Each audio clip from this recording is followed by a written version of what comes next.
I don't, I hate to use the term because I think you can get in trouble using terms like that to describe certain quasi-pseudo-sexual behaviors, okay? But, setting aside the terminology and the potential controversy over using that kind of terminology, I mean, it just doesn't sound acceptable to me. So, I mean, maybe some people do it on purpose, I don't know. But I'm wondering how many people actually do this, are not properly clothed, and you don't really know it because you're on a conference call, you're on a Zoom call. And of course, these Zoom calls now are being used to interview people in the mainstream media all the time. So I'm not really sure 100% what's going on. But just think about that, ladies and gentlemen. Think about that the next time you're on a Zoom call, with your colleagues from work or family, okay? Just picture, well, I don't have to go any further than this, do I? I don't know. That's, I don't really need to go any further than this. So anyway, I thought that was an interesting story, and, I don't know that Nick and I would have been laughing at it so much. It's kind of creepy to a certain extent. I mean, let's face it, okay? The guy resigned, and, you don't want to cause him any further embarrassment or whatever, but you got to ask yourself as you're shaking your head, really, guys, what did you think was going to happen? I know you didn't plan on this the way it happened, but still, I mean, really, what did you think? Doing a Zoom call from your bathtub?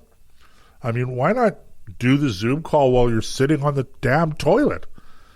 I'm telling you. All right, let's put that aside. I'm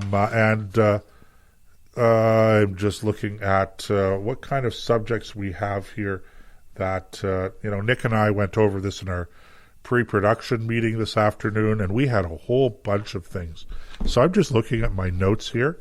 I have paper strewn all over the desk. And let's see. Here's an interesting thing. We said last week, final word on the federal budget here in Canada. And no, maybe we'll save that. I want to talk a little bit about daycare, the proposed national daycare program. But I think since Nick's not on the air right now with us, he's just in the chat room, I'm going to save Nick the potential for getting in trouble. And I'm going to ask, while we've got, 10 minutes or so left in this segment, or 11 minutes left in this segment, I'm going to ask a really impolite question. I've noticed that we have our Prime Minister, at the urging of opposition parties, has promised to provide India with aid to help them to get through their COVID, out of control COVID-19 crisis. And that's a very nice thing. It's always nice when we offer to help our fellow countries, our fellow human beings, wherever they happen to be around the world. But I have to ask a question. Am I the only person that's sort of saying, just a minute, just hang on a minute. Aren't we in the middle of our own allegedly COVID-19 emergency national crisis, where we are all virtually supposed to be under house arrest, under virtual house arrest, here in Ontario anyway, and in different provinces as well? I mean, here, I say we're supposed to be under house arrest. I mean, we're supposed to be staying home, with the exception of those people who have exemptions from the stay-at-home order. And when I look around my day in and day out, I'm thinking, my goodness gracious, everybody must have an exemption, because nobody seems to be staying at home, at least not here in Ottawa. I don't know how it's working where you are, but my goodness, I mean, people are all out there. So, nobody's staying at home for this stay-at-home order. But the order was made, and the order was made because we're supposed to be in this emergency crisis where the hospitals are being overrun, people are dying in the street, and the sky will be falling tomorrow morning, possibly. But that all depends on climate change, of course. But that's a separate subject altogether. And tongue-in-cheek, I'm not serious. I don't believe that the world is going to end tomorrow because of climate change. So that's just one of my tongue-in-cheek jokes. But anyway, given the gravity of the situation here that has been used to justify all of these really draconian measures, where they're closing down, businesses are closing, police are raiding churches, for pity's sake. Bylaw enforcement is knocking on people's doors because their neighbors have reported that they have a visitor. And all of this is because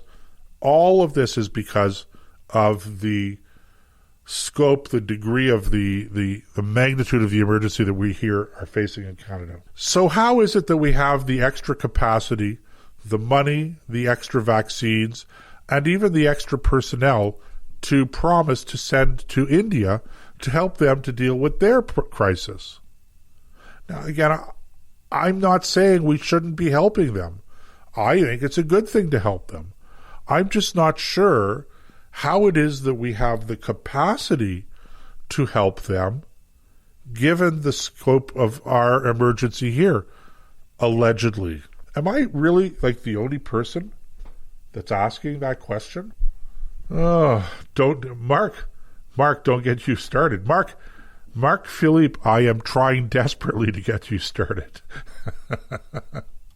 I like it when you guys jump in and you're all fired up on these hot button issues.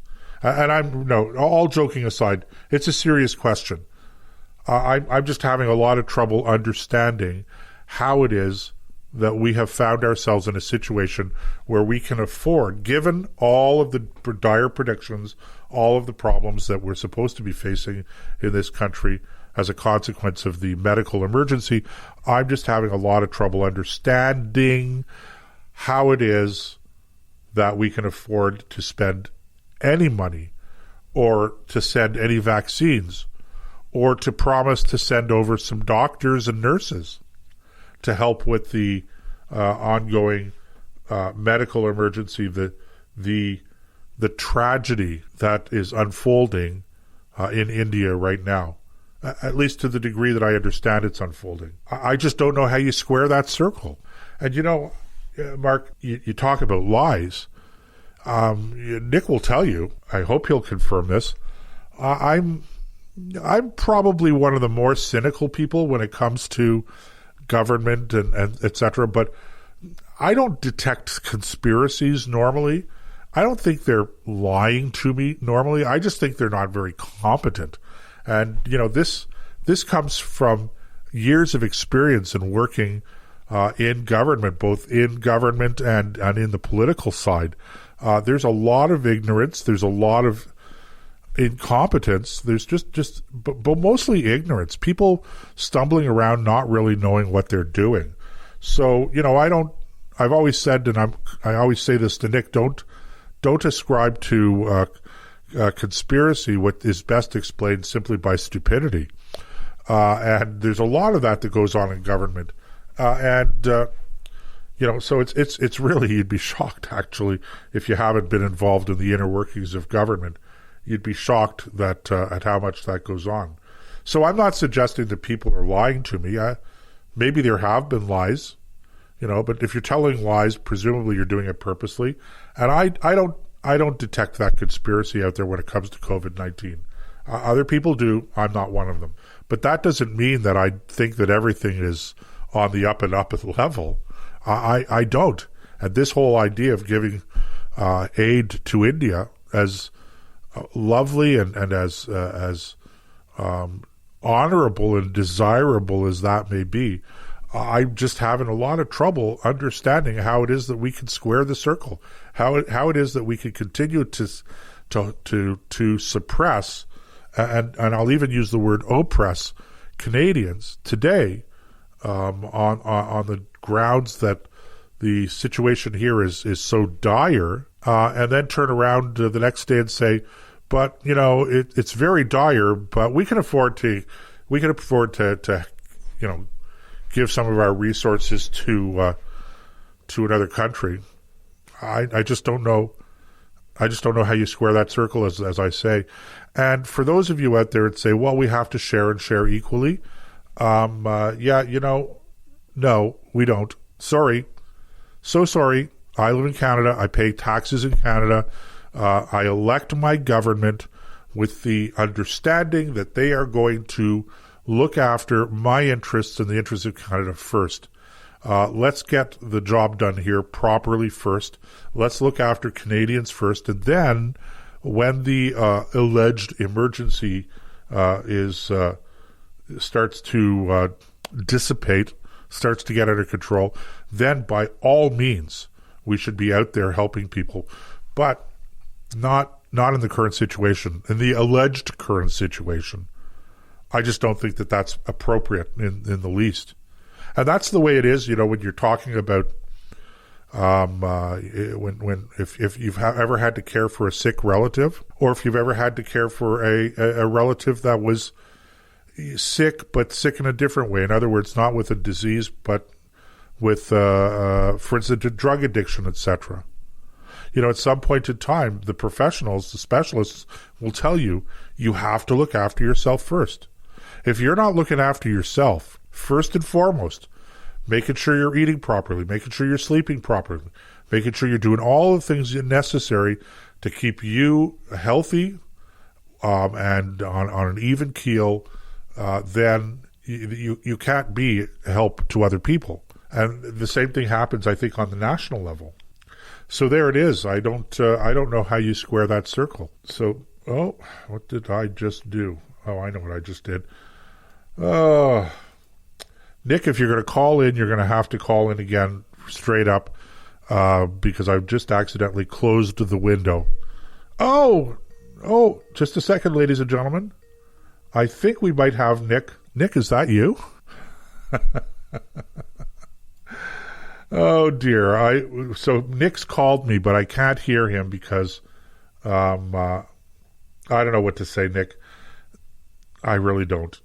I don't know. So I take it then you must be listening. Nick must be listening over the over Skype. Is that right? I'm looking for just looking into our chat room, and I'm sure he'll post something there soon. Anyway, okay, 8:30. So we're down at the bottom of the hour. So, ladies and gentlemen, time for us to go for our first break. So we will be back in a few minutes here on the Nick and Joe Show on ThinkRadio.ca.